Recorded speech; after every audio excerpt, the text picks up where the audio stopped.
And welcome everybody once again to the PCS Spring Split 2022. I am Pyrotechnics, joined by Nightstar as we look to close out our week. A week that fans and also a couple of organizations have been dubbing the PSG Super Week, as they have 6 games, 2 more to play today.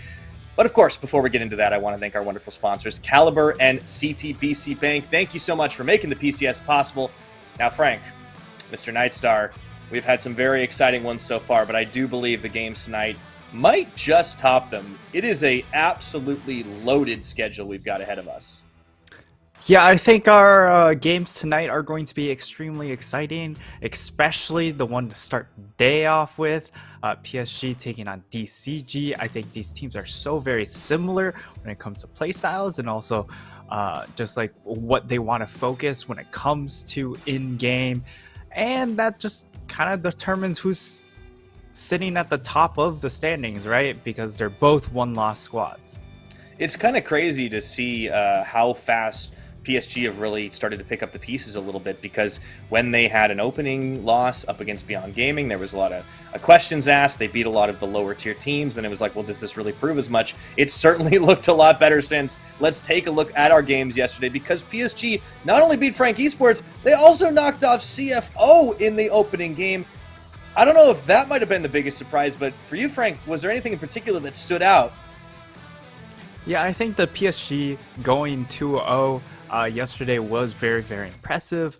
Although I would say the surprising result is certainly J-Team over CFO in the second CFO game. I think that was more surprising because of just how strong CFO looked, just the entire split so far. And then yesterday, they really just collapsed really mightily here against both.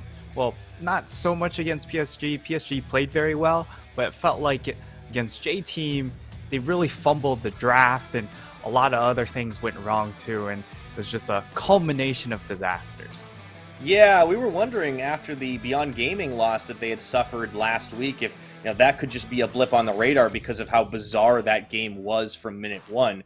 However, now we saw them getting controlled and really just held back by PSG. And then, the draft seemed just a little bit scuffed. But as it stands, our standings have shifted just a little bit. As you mentioned, both Deep Cross Gaming and PSG Talon currently sitting atop the leaderboard at 9-1.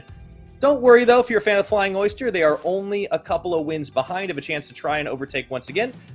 Joining them, of course, is Type A J-Team, and just after that, we got Megabank Beyond Gaming. Then it seems like things shift a little bit, right? Because then you start getting into the negative records. Frank Esports met a Falcon team looking for their 5th. Impunity, they'd been on an upswing, but they've struggled a little bit in this week.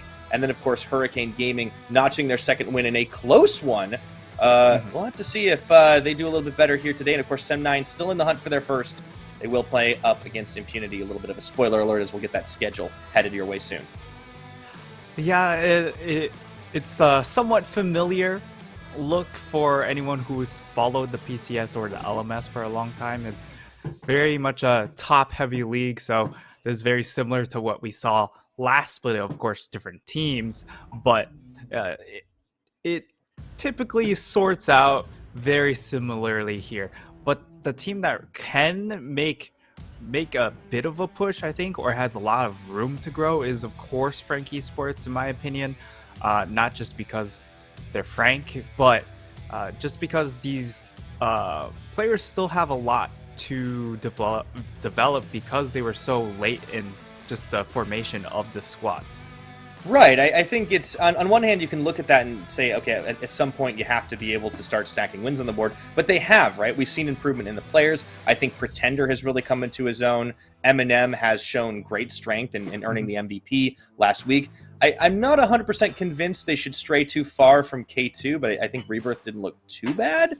My worry is a little bit more in the top side of that map, right? I think Kurt is definitely somebody who can be exploited a little bit, and Holo has definitely not been the strongest of the jungle crop this split. But let's take a look at our matches today as we round out what has been an effective Super Week. And we start off with an absolute banger, PSG versus Deep Cross Gaming. Both teams, as you said, at 9-1. DCG had only lost to CTBC back in week 1, I believe, or no, it was week 2, excuse me, and PSG lost in their opener versus Beyond. Then, of course, we get the battle of the 2 other J teams, the rematch, very close. if I recall correctly, it just came down to like a final fight where Criscata got caught out that ended that game, and Deep Cross will get a chance to get some revenge. And then we have Beyond Gaming taking on J-Team, and I think that one stands a chance of being just as exciting as the first two. Yeah, all the first 3 games certainly very enticing when it comes to just the fact that they're all top 5 teams going at it.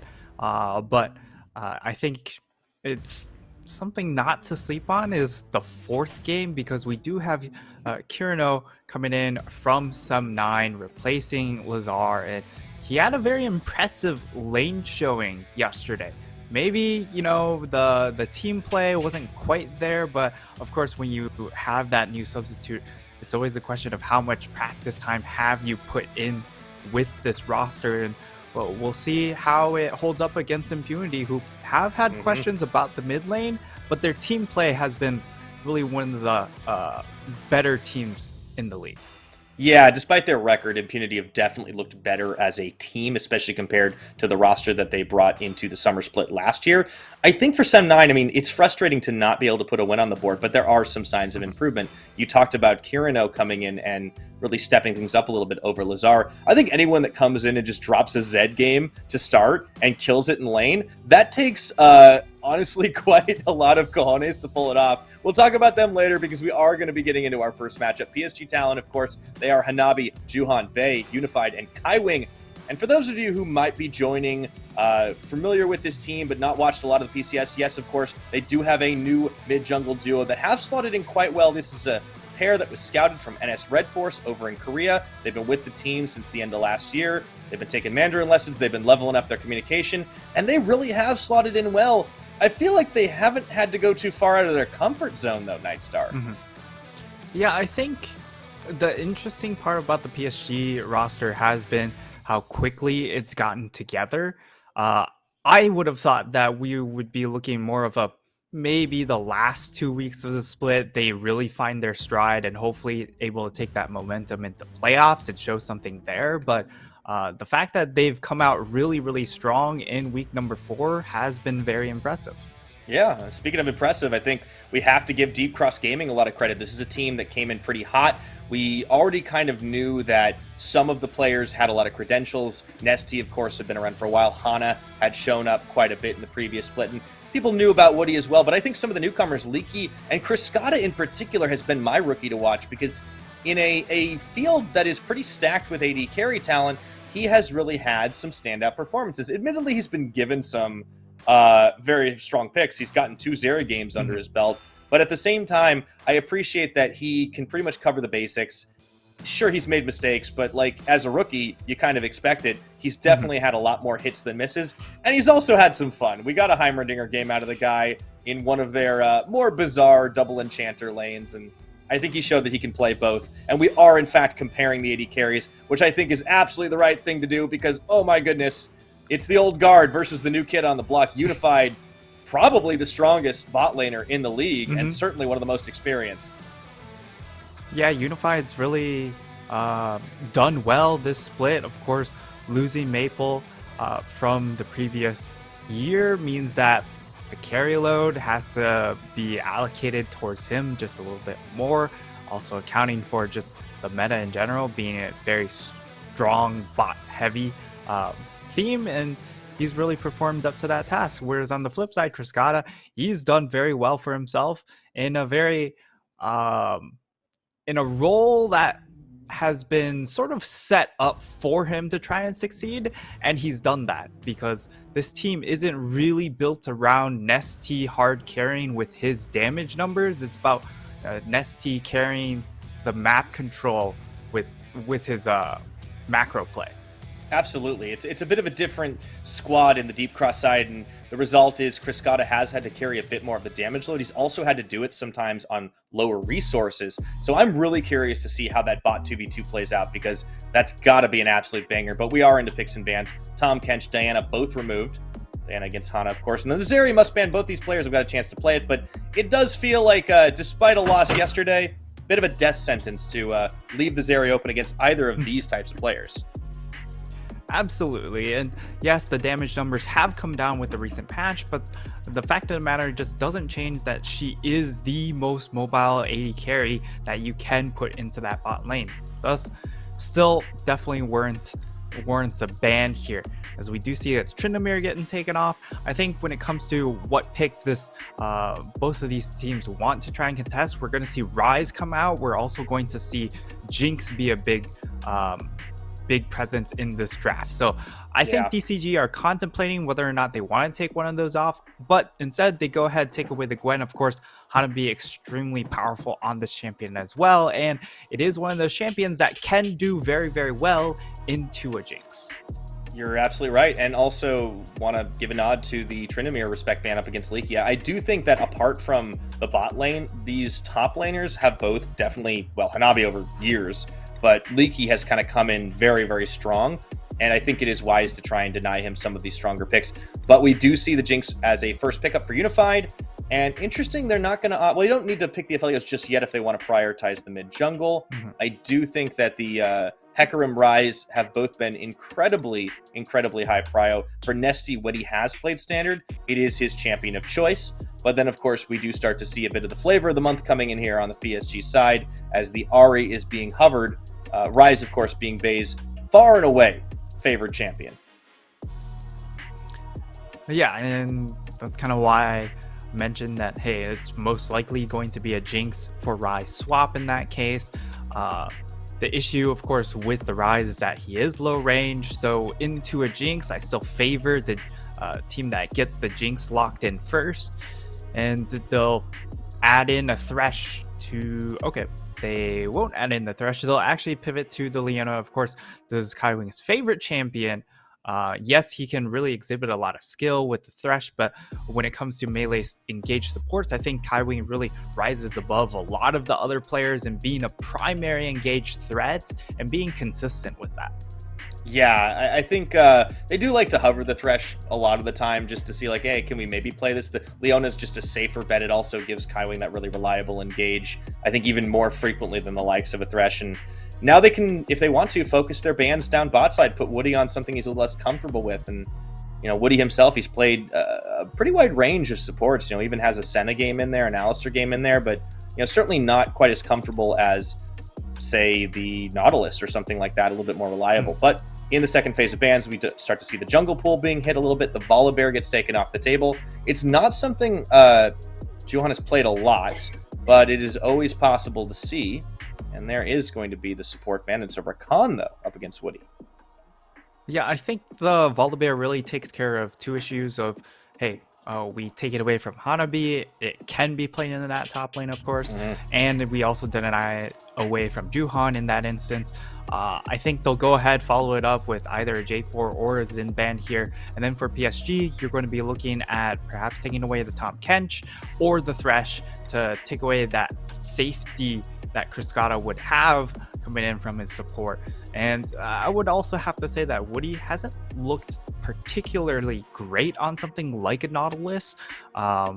So I'm not too worried if that Nautilus does come through. And of course, Kaiwing very familiar with that particular matchup as well. That's true. Definitely exhibiting some confidence here as they flash through a couple of champion choices. Now, obviously, I think the set's always a possibility because this is a league that has Kino in it, but the Nautilus does seem like the much more likely play, and at the last second, though, they do swap away, and we've got a Rel game. Rel is really interesting here because the side of PSG haven't necessarily shown a whole lot that would warrant the Rel. Of course, against the Leona is fine, but PSG, if they add a little bit more range here on 4-5, they could really hamper this Rel pick. So we'll see how they try and adapt here. They'll go ahead, get that blind pick Gnar. This has traditionally been kind of a PCS blind pick sort of top laner, so I'm not too surprised by it, although I'm not really for the champion particularly. It simply just kind of fits its role. And then they're looking at perhaps the Viego here, so a lot of team fight power with this composition and looking for really that reset potential as you would always have with that Jinx Viego combination. Yeah, definitely a lot of damage there, and I think they have a lot of tools, even if some of them don't get off to a rolling start. There's always the possibility. Bay, of course, on the Ahri can do. I think when it comes to the Gnar as well, yeah, yes! There we go. Do it! Hanabi certainly feels comfortable in this champion, I think, more than any others, but now he's going to be going up against Leaky's Malphite, and this looks like a wombo of a combo right there, Nightstar. So, Malphite, in my opinion, should be locked in a lot more in the PCS because of how a lot of teams do like to draft fairly immobile backlines, and then they also will throw in something like a top lane Jace or a top lane Gnar, who are really fragile to these hard engaged champions like a Malphite. So I think this is a great pick here. It really shores up a lot of composition, I think, because when you have a Rel, you don't want to be the primary engage. You want to be the secondary engage. And that also goes the same way for a Hecarim. You don't want to be the engage if you're the one jumping in first. A lot of times you get chunked out, you get focused down before you're even able to get into the fight, and then you're forced in some cases to use the Onslaught of Shadows to leave the fight, which is not what you want to do. So I think this is a perfect setup for DCG. I like this draft quite a bit. At the same time, the lanes, of course, are set up really, really well for the side of PSG. So I think it's about winning lane and snowballing those advantages into the mid game for PSG. And for the side of DCG, it's about that big wombo fight. Yeah, if DCG can get to a point in the game where they feel confident to pull that off, it could be a very deadly fight if PSG all group it up. And now, for the side of PSG Talent, it seems like their strength has really lied so far this split in just superior map movements and macro understanding compared to the rest of the squads. If they need to snowball some lanes, I'm curious to see how much work Juhan's going to be putting in. We know he likes to sit around Bay, and that Ahri does seem like the most dependent on getting the early kills. Absolutely. She's a bit of a hybrid control mage assassin, somewhat similar in the same vein to something like a Syndra, but has a lot of pop-off, I would say a lot more pop-off potential in some of these team fights because of that reset capability coming in on her ultimate. So a lot of reset potential in general for PSG. This has been a trend we've seen in the PCS, going with Viego, Ahri, and Jinx. And for the side of DCG, I mean, this time around, they don't have the Zillion to counteract that idea, or perhaps, you know, that Kindred that was hovered at one point in one of their previous games. So they understand that the reset potential is there, and I think they've done a decent job in being able to adapt their composition somewhat, because they are pretty tanky. The issue, of course, is when you are pretty tanky, you also kind of lack some damage. Yeah, that is very fair. It's kind of the flip side of trying to find those levels of champions. Now, it is worth reminding, this is the first time we get to see these two teams meet. It would have been last week, but for the fact that PSG were not able to play their games due to the COVID situation. But this is effectively, I'm going to air quotes at the end of the first round robin, but we've also gotten to see games past that point here, and I'm really excited to see these two kind of just on the strong form that they are, and we've seen other teams' weaknesses a little bit more exposed. This bot lane, I'm keeping an eye on. The mid lane, of course, is always one to watch. But all of a sudden, that top gets really spicy too, right? Because of just how well Leaky has been playing in an aggressive manner, and how reliable Hanabi has been, even more so than his usual form, I think. Yeah, Hanabi's done very, very well here. And for Leaky, he's also performed very well. And I think the more surprising performer, of course, has been Leaky, because of the fact we just haven't seen necessarily a lot of him before. And for him to step up the way he has, especially on a diverse amount of champions, has been really, really pleasant to see. A lot of new talent in the PCS, and definitely seeing an impressive performance from them. We want to keep an eye on this topside matchup. We've seen a lot of Nars fall behind pretty early on. Obviously, Leaky going to have a harder time contesting. Hanabi does actually have a current level lead on him. And as we watch it, I don't expect too many ganks early on in this one. It's always possible for a Hecarim to get involved a little earlier if they want, but not quite as effective as once you have level 6 in the Onslaught of Shadows. I feel like it's kind of the same story when you come to Viego.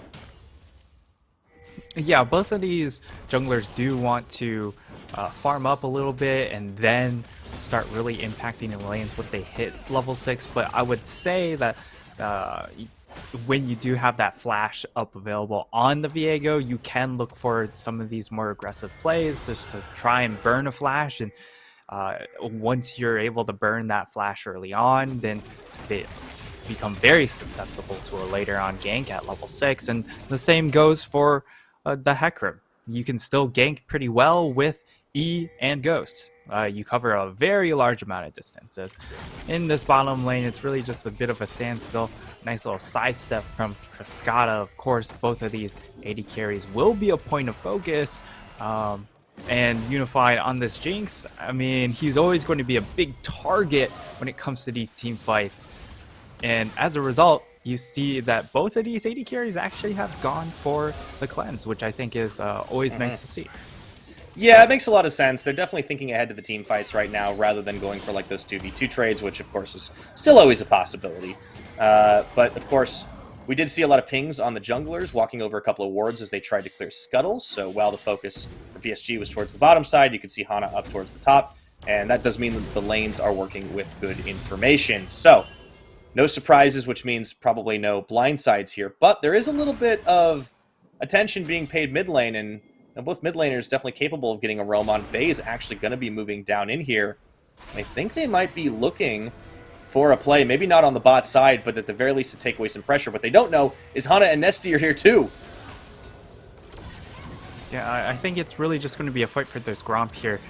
Maybe not the best way to flip the game, but this seems very possible. Yeah, well, something got flipped right there. First blood goes to Cascada as he takes out Juan, and PSG just stayed way too long in the enemy jungle. Unified Kaiwing both forced to flash away. Faye is trying to cover for them right now, but he's low on mana. If they can actually do it, landing the charm, that might be the end of it. Woody a little bit too low to get involved here on this rel, and ooh, PSG get a little aggro and pay for it. This has been a play we've also seen from DCG themselves, is that they'll go for that same sort of invade at around that time and look to just try and fight. And I think as a result, DCG know what's up. So they're there to meet and they understand the situation. They go ahead, Woody flashes in, gets the stun onto Juhan. Juhan is just unable to participate in that fight whatsoever because he just gets instantly burst down. So nice little response there coming in from DCG. And once again, I'm not sure if that's really the hill you want to die on. No, Gromp is not worth it. So Juhan off to a little bit of a rough start here. However, he is right back, going ahead and clearing Scuttle Vision. One thing PSG have been very good about is, obviously ensuring vision for themselves, giving themselves more information. But I do think they got a little bit carried away with what they were starting here. And now Woody actually on a bit of a roam with Hana. So the two horsemen making their way into Juhan's jungle just to get the ward down control. Yes. Yeah, still missing a couple of horsemen for the apocalypse to truly arrive, but partly there. Getting there, at least, and missing one rider too, because obviously Hecarim doesn't have a rider. He's his own horse. That is true. Independent horse. But what, we could like add a Sejuani into this one or something. Does that still count? Giant pig.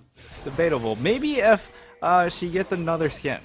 Maybe there's like an apocalyptic Sejuani skin. There is the like what is that skin line that's like the Mad Max kind of thing? Like I know there's a Jinx has one, it's like the zombie one. It's been a little while since I've seen that. Yeah, I'm not sure about a couple of these skin lines. Not a Sejuani one though. Yeah, unlucky. Especially the Sejuani ones. I just don't play that champion. I do think she is a good spot where she can be played, though, in a couple of situations. Very specific situations, mind you. So we're not going to see a ton of her in the current meta. But, what is happening is that these junglers are hitting level 6. So Juhan already level 6. Hana about to be level 6 here. So things about to get spicy. He didn't really waste a minute after he died. I mean, they didn't really get experience gapped at all here. Now, this is going to be a Herald done in DCG Vision. The question is, can they really do much about it or try to flip it? It doesn't look like they're going to get there in time, but they might try to take a fight after the fact. Herald's going to get popped. Bay actually gets stopped. Yeah, that charm lands, though, and it does make it a little difficult for them to do much about it as Leaky late rotates down from top as well. So, advantage PSG, despite the gold deficit, they do Mhm. pick up Herald without getting punished. And keeping an eye down bot, too, because level 6 is starting to come in for ADs and supports. That does mean we could happen to get an all-in here or there. Most likely not without jungle intervention, but we'll have to see. Criscata is actually the one leading the gold game right now, despite being a little bit behind on farm. Yeah, part of that is because he has that extra gold infusion plus 400 from that first blood, so that helps out considerably in that regard. And you can see Unified's like it's essentially just that one kill goal difference. As nice little freeze being asserted by the DCG bot lane. I really like that play. Hard to do. However, at the same PSG time, as well. most likely we're just going to have Hana sprint straight down into this bottom lane because he knows his bot lane wants to freeze, so he's there to consolidate that. Okay, burning the cleanse just on Kaiwing's ult is actually not too bad if they wanted to try to go back to this one, but it looked like they wanted more than that. Base started roaming down too, and unfortunately gets sniffed out pretty quickly, so nothing going to be happening there. It does feel like Deep Cross, they know that PSG are trying to get ahead in the lane phase and not going to give them too much of an opportunity to do that. And PSG are the team with more of a timer in this one, because Deep Cross are going to be happy getting out of this lane phase without losing a whole lot.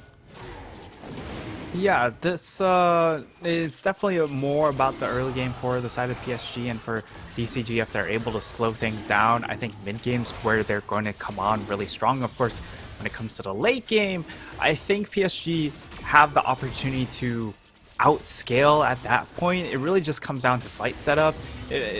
Because of the fact, well, you technically have more range on the side of PSG, but a good, well-timed Malphite ult can really just ruin your entire fight completely. And anytime you have a Gnar, it makes fights really, really tricky because it's about the timing of that Mega Gnar, and if you're able to play around that timing well enough. That's true. I think that's a little tough. If there's anybody that can do it, I will put my faith in Hanabi, but Bay is in a little bit of trouble right here. Forced to Spirit Rush over the wall. Oh boy. Yeah, he wandered into that river at exactly the wrong moment. Yeah, and I mean, right before that play, I was about to draw attention to Leaky's build. It looks like we're going to see the Everfrost Malphite build, which means it shores up some of that damage issue that you have, and your mid game is actually going to be incredibly powerful with this Everfrost completed, because you get into the backline, you lock everyone down with that Everfrost, and not only is it a bunch of burst damage, it's a lot of lockdown as well. So I love this setup because if things all line up, PSG might just be stuck in place for like a full 5 seconds, and that just might be from beginning to end of their health bars. Yeah, that's a really long duration to get stun locked, and you have to be thinking that as PSG, they're going to be trying their darndest to just make sure they don't get a big group on that. All the same, you have to think Unified is going to be the primary target for this, even if Bay gets out of it. If he's not snowballing on kills, that Ahri doesn't do as much damage. Juhan, of course, is also going to be pretty reset dependent. But the Jinx can pop up at just about any time in the game, right? And I think PSG are going to want to try and split. As you can see, the Hullbreaker already picked up on Hanabi. I do think they want to try and drag Deep Cross a little bit around the map here. Yeah, that's essentially what you're going for. Oh, ooh, 1v1! Criscata! Holy moly! Whoa! That was beautiful. Almost got the kill. That was sick. That was sick. That was definitely Unified. That was definitely some doggo vibes right there. Oh, yeah. I mean, there's certainly some, you can kind of reference that, hey, New Kid on the Block, very similar to how Doggo showed up last split, but Criscata really popping off in that particular moment harkens to the fact that he has the Gale Force completed, so has that extra execution damage, versus the fact that Unify is just sitting on components. Yeah, I think that was a really good timing window to try and take advantage of it. He gets a flash, 4 flash, almost gets the kill. I'm sure he would have loved to grab that extra gold, but all the same, did force Unified out of lane, as we now start to see some mythics coming in. Deep Cross setting up for a deep dive in the mid lane. Bay does have flash and ults, and I think Deep Cross are going to second guess this. Kaiwing sniffs out at least part of the play here, and he doesn't know where Hana is. Might get baited into a bad situation as he gets knocked around, but no follow-up damage available. PSG looking for a turn. I don't think it's going to happen anytime soon. Okay, just going to be word clears. It's a pretty quiet game on the scoreboard, but not for lack of trying, Nightstar.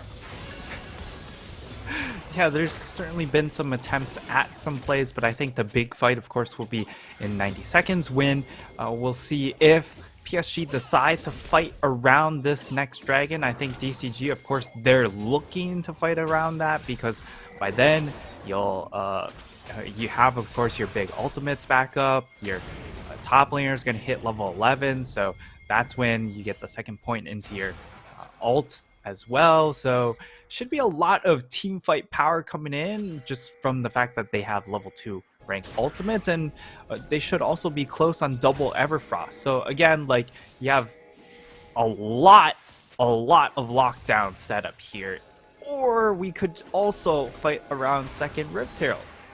Possibly. PSG have definitely focused more top side of the map this game. Picked up Rift number 1, really didn't get them a lot. 2 plates in the mid lane as they were able to pop it and not get a play off the back.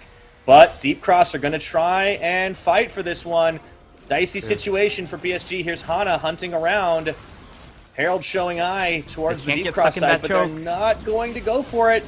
They know Leaky has there, but Kaiwing, he goes in, and they manage to take Leaky down before he can do anything. In goes Navi's Gnar. They get Hana against the wall, into the Super Mega Death Rocket as Woody falls down, and even with Nesty's great escape, what a play for PSG talent. The side of DCG, once more, they show up to the play just a little bit late here, like that first Herald, but this time around, they decide to opt for the fight. And I think PSG, you hit all the timers that you wanted to, right? Leaky walks up, he isn't able to get that ult thrown down, he's also not level 11, so a lot of issues there. He also doesn't go back and he doesn't have Everfrost fight yet, so I feel like a lot of team fight power was missing that they should have had, that they could have just waited for that next dragon. But PSG, they take advantage of that and they immediately turn on the big engage power, which is of course Leaky, and they got Mega Gnar in time. Perfect timing coming in from Hanabi. So the stars really aligned for that fight for PSG, and DCG, they just take a really poorly timed fight.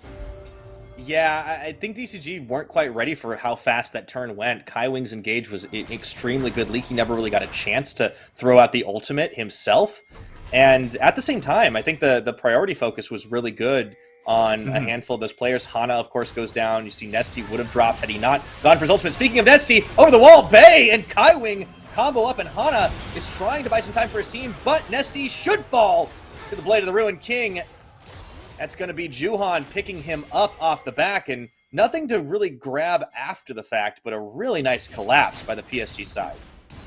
Yeah, and now we already see PSG, they've exploded out to a 3k gold lead. They're going to throw down a Rift Herald. That should be that mid tower taken down as well. We'll see if Hana gets sucked into this fight, if Woody is able to set up for Hana's engage. Okay, Kaiwing does have to go into stasis here. Woody's going to get caught on the backside. The turn should come through. Here comes Hanabi, and he's going to shove too, but it's not into the wall. Away from it, Unified opens up with 1 kill. Looking for a second. That is going to be Leaky, falling down before he can get a whole lot done. His ultimate goes off this time, but to what end? And it ends up being 2 kills traded for none, and a lot of Rift Herald damage on that mid turret. Man, yet another good fight for the side of PSG. They're just playing these timings a little bit better than the side of DCG. Yes, the idea is there coming in from DCG. We bring in Leaky. He's level 11 now. He has the Everfrost. This should be a big team fight.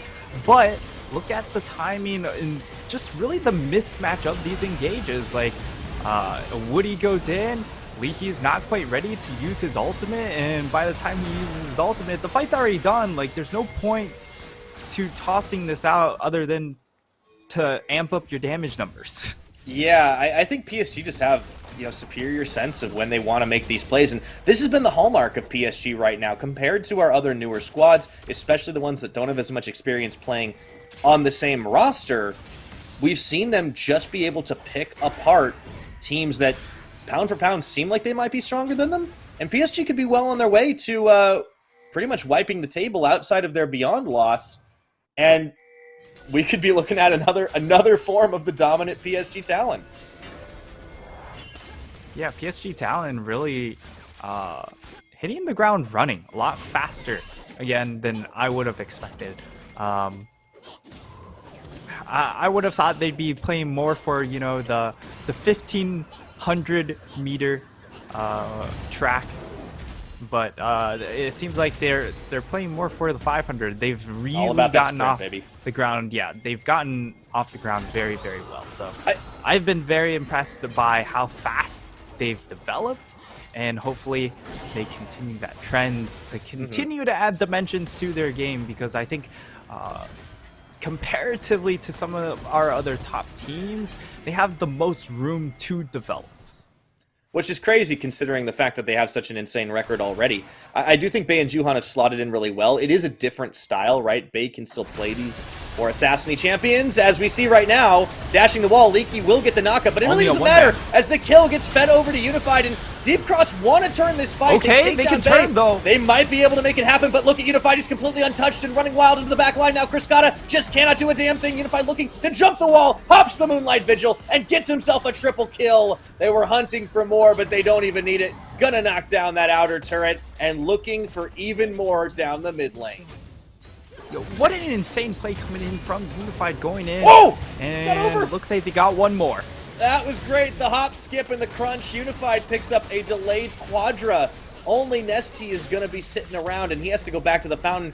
It'd be a Baron turn if it hadn't just spawned. Yeah, as we get to see the replay, Leaky once again gets caught out. One of the big differences when you are playing AP Malphite is that your positioning becomes all that more important. If this is tank Malphite, he's able to soak up a lot more damage, but then they get stuck in that choke, and because of that, Criscata is actually able to output a lot of damage. But like, this is so perfectly played from Unified, because you see that ult direction from this Criscata. He's expecting Unified to chase by walking. And if he walks in that direction, he gets hit by red ult, and that means Criscata heals up for a lot of his HP, and he might have been able to turn that 1v1 potentially. And that would have changed the entire scope of that fight if Unified's the one to die there, because then all of a sudden DCG, they can turn their attention to try and wipe out the rest of those members, because Nesty is of course very tanky and can just move forward and lock people down. But of course, Unified, with the absolute Galaxy Brain prediction, goes ahead and flashes the Moonlight Vigil, flashes the wall to go to the side a little bit faster and gets the kill. Opens up a huge edge for PSG here. They get on the board with the Dragons, so even though they didn't get early Drake stacking, we talked about how this comp was a bit more dependent on the laning phase and the snowball. Well, the thing about Jinx is a snowball can happen at any time, right? All of a sudden, Unified's 6-0. He is a half item at least up on Criscata, and it wasn't that long ago that Criscata was trying to solo him down bot lane. Yeah, and the big thing here as well now is the fact that once Jinx hits her power spikes, there's really no threat coming in from DCG, right? Because yes, they have a decent amount of dive, but at the same time, you still outrange that. So as long as you're playing your ranges properly, it's very difficult for DCG to just instantly turn on to you, unless if they have these key summoners, the flash on Malphite, the flash on Rel here, to then be able to actually collapse onto that backline. I think the thing that's really impressive about this game is, and just showcasing what this new version of PSG can do, is just everybody knowing what they need. Like, Bey is finding those opportunistic like charms. He doesn't have the damage to execute, and that's okay. He doesn't have to. As long as he's baiting out a fight, the rest of the team can clean up. Juhan's going to pop off, or Unified's going to pop off. And then, of course, you've also got the possibility of Hanabi getting the massive Gnar ult off. He's just so much more reliable on this champion. And now Deep Cross are going to try and muscle in to the river here, but there's a teleport flank from Hanabi, and we see Kaiwing trying to open this up. Narbar not quite there, but will they be able to build it? Juhan is looking for a hit, looking for an opening, and they don't find what they wanted. So they get a teleport play out of the PSG top laner. Yeah, that's actually really, really nice, because that means he won't have it for this next dragon that is coming up in 3 minutes.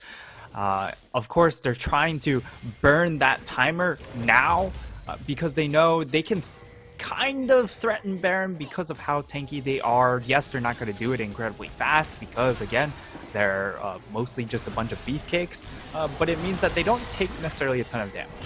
Ooh, yeah, Juhan does get caught out. That forces the ult.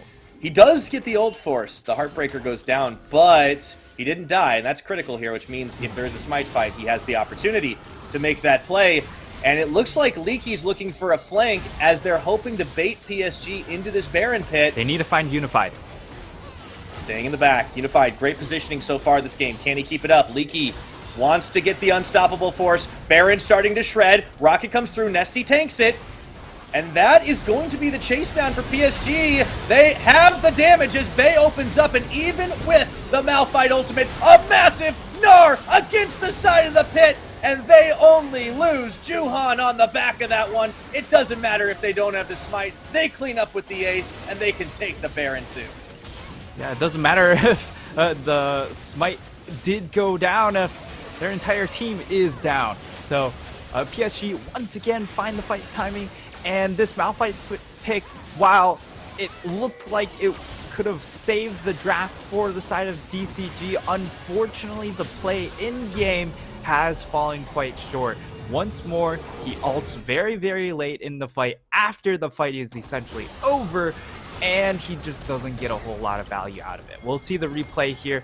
They're taking so much damage from this Baron because of how long they've been trying to bait it out, and now the collapse comes in. Bay comes in from a nice flank. Cascada is eating a lot of damage from just the backside, but unfortunately he can't really turn his attention onto Bay because he has to start eating through some of that front line, eat through some of the damage dealers in front of him. Otherwise, well, the Jinx will just truck him over right after anyways. Yeah, and no one can touch Unified, right? Because he's spaced really well with the rest of the team, so even if Leaky gets the perfect ultimate, it's not going to include the Jinx unless he can get the flank off. That fight pretty much just straight up buys the Infinity Edge. I mean, it's just such a massive difference. And Cascada's not had a bad game, but holy moly, Unified is just so good. Also, just Hanabi hitting like an incredible Gnar ult, the great flank from Bay. This team just understands what they need to do to get these fight victories, and as a result, we're looking at such an epic lead here. 10,000 gold at 26 minutes on the clock. They've got the Baron on 4. Could have waited like maybe 5 seconds for Juhan to get it, but I don't think it really matters. They don't actually need to split push that much because they can just come in and do that. Destroy the tower. Free Dragon at this point. They're going to get another mountain. It's going to be very difficult for Deep Cross to come back into this. Yeah, it's going to be very difficult, especially adding on the additional resistances they're getting in from this mountain, these mountain dragons, I should say. It really nullifies a whole lot of the damage that is coming out from the side of DCG. Yes, I do not recommend tank Rise, but because of the fact that they have this pseudo additional AP threat in the Malphite, that's why he's fully committed to that tank Rise build. However, in this case, because of the fact that Malphite has fallen so far behind, they just don't have that actual real magic damage threat. So it's just a one carry composition at this point, and it's just Cascada. If they kill Cascada, then it's very, very straightforward for them to just take the rest of that fight. So it comes down to the positioning of both of these AD carries, but for PSG, like, your Omega Giga threat is this Jinx, whereas on the flip side for DCG, I mean, your Philios is your only threat. Yeah, and that's the tough thing. They really need to nail a perfect fight as they try to get in here. They do manage to get a catch onto Kai Wing, but look at how tanky he is right now, and the rest of the cavalry's managed to arrive around the side. Hanabi finds Hana. Bay lands a charm, this time onto the Aphelios. They didn't have enough follow-up damage. Hana is going to be able to get away, but look at the base Nightstar. Hanabi doesn't care about Nesty's damage. His Narbar is nearly there again, and PSG can just play around with their food Here's going to be the play on the backside. Unified could be in coming trouble in. as the Rise comes in. That's going to be double Flame Choppers and a double Gnar into the wall. Even if they kill him, they might be able to turn this around, and Unified is still hanging tough. Hanabi goes down, but they're going to look for this fight. Need to kill Unified. Just barely out of this one. Unified still walking through. This is the best chance that DCG have had. Leaky they have to the keep wall. going. They get Bay. That's going to be some rockets here. Does he have enough to get crit? the kill? No. They will be able to turn get it. as They he's still get forced it. into stasis. But what can they do from here? Oh, unfortunately, it's not a whole lot. The only thing that they're really able to get off of that is just the kill gold, the shutdowns, which is still a tremendous amount, right? But as we get to see the replay of that fight, beautiful fight mechanics coming in from Unify, putting down the Flame Chompers and then flashing over the wall. He's able to output so much additional damage, and once more, like Leaky, he needs to ult over the wall onto Unify, but instead he takes the two-man ultimate given right in front of him, and yes, it ends up still working out in the end, but it was really like, this could have gone sideways very, very easily if they weren't able to burn through those two members fast enough. Yeah, and also Nesty, you know, your tank Rise, he's the one who ends up getting the shutdown gold, the bounty on the Jinx. It pretty much buys him a Randuin's, and you would have liked that in Kriskata, but Unified does a great job of buying time for himself and forcing the reaction. Honestly, I feel like everything DCG needed to do happened in that fight. They get the Realm Warp into the backline. It was a really great defensive play from Unified to get the Chompers, the Flash. Hanabi sinks the Gnar. They still managed to clean the fight up just because they had such a good opening and position. But you're right, it could have been better for them. It could have been a little more optimal had they chosen targets a little better. And I think PSG, I wonder if they're going to make that same mistake twice. My gut says no. I mean, that really was a bit of a one-off, right? They were shoved very, very far in and ended up just overstaying their welcome just a little bit, and finally decided DCG were able to pull the trigger. But at that same notion, like, Unified doesn't have Flash. So, Leaky, Sure, or Cleanse. Leaky, just go in! Go in! They're going to bring everybody, and this time, the teleport's coming a little bit late here, but even with the fear, Unified is not going to be touched for the rest of this. He's got to stay in this one. If they want to turn this one, Kriskata takes down Bay, but now Unified's coming right back. Big Moonlight Vigil coming out of Kriskata, but it's just not enough to follow up. Nesty tried to take them down. Kylie's going to fall. This is so bloody, but Unified is absolutely shredding as he gets a double kill for the Ace. Oh, Unified is just too good. Doesn't even pop the GA. That will just be the game at 31 minutes. It was a valiant attempt from DCG, but we kind of see the shortcomings of their composition. Too short range to deal with the Jinx. They weren't able to find the engage, and man, did it almost looked like they found traction on that second to last fight, and then in that last fight, it was so close. So close, and in a blaze of glory, DCG go out, but PSG Talon, 5 wins on the week. They'll be looking to clean it up with 6 later. Whew! And you can see Juhan, he's just like, man, that was pretty close. What a game. Of course, Unified, same as always. I mean, Unified has got the best poker face in all of League of Legends, I think. I think he might rival the old Ryu face. See, he's blinking. He's just like, he just realized the game's over. He's in the zone. That is a man who knows how to hyper-focus. Yeah, he's still waiting for his GA to pop. It's not going to happen anytime soon. Unified, it's just such... Like, his whole team knows exactly what to do, but his positioning is just legendary. That's why I was so surprised when he was getting caught out early on in the split, the Beyond Gaming match early on. Just didn't seem to be like... It might have just been stage jitters or something, but they are back. PSG Talon are absolutely back. They look absolutely fantastic. I cannot wait to see more of them against, again, the top teams. Of course, they will have a rematch against DCG later on in the split, as that was just the first round robin matchup for them, but we get to see the replay.